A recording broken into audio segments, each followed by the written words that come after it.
ಸ್ನೇಹಿತರೆ ನಮಸ್ತೆ.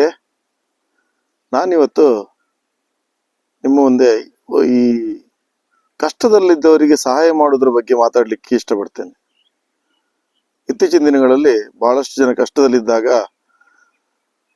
ಕೆಲವು ಸಂಘಟನೆಗಳಾಗಲಿ ಅಥವಾ ಕೆಲವು ವ್ಯಕ್ತಿಗಳಾಗಲಿ ಅಥವಾ ಕೆಲವು ನಮ್ಮ ಸಂಬಂಧಿಕರಾಗಲಿ ಅಥವಾ ನಮ್ಮ ಸ್ನೇಹಿತರಾಗಲಿ ಸಹಾಯ ಮಾಡೋದನ್ನು ನಾವು ನೋಡಿದ್ದೇವೆ.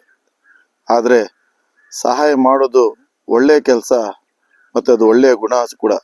ಆದರೆ ಅದರ ಜೊತೆಯಲ್ಲಿ ಮಾಡಿರೋ ಸಹಾಯವನ್ನು ನಾವು ಅವರ ಫೋಟೋ ತೆಗೆದು ಕೊಟ್ಟಿರೋ 5,000ನೋ 10,000ನೋ ಅಥವಾ ಯಾವುದೇ ಮೌಲ್ಯವಾಗಿರಲಿ, 1,00,000ನೇ ಆಗಿರಲಿ, ಅದನ್ನು ನಾವು ಪ್ರಚಾರಕ್ಕೋಸ್ಕರ ಸಾಮಾಜಿಕ ಜಾಲತಾಣಗಳಲ್ಲಿ, ಪತ್ರಿಕೆಗಳಲ್ಲಿ ಅದನ್ನು ಪಬ್ಲಿಷ್ ಮಾಡೋದು ತುಂಬ ಬೇಜಾರಿನ ಸಂಗತಿ.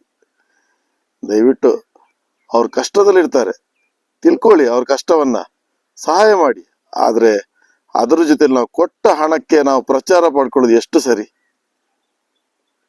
ಗಾದೆ ಮಾತಿದೆಯಲ್ವಾ, ಎಡಗೈಲಿ ಕೊಟ್ಟದ್ದು ಬಲಗೈಗೆ ತಿಳಿಬಾರ್ದು ಅಂತೇಳಿ. ದಯವಿಟ್ಟು ಅದರಂತೆ ನಮಗೆ ಪ್ರತಿಫಲ ಸಿಕ್ಕೇ ಸಿಗುತ್ತೆ.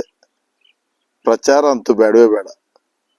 ಪ್ರಚಾರ ಬೇಕಂತಾದರೆ ದಯವಿಟ್ಟು ಧನ ಸಹಾಯ ಮಾಡಲೇಬೇಡಿ. ಧನ್ಯವಾದಗಳು.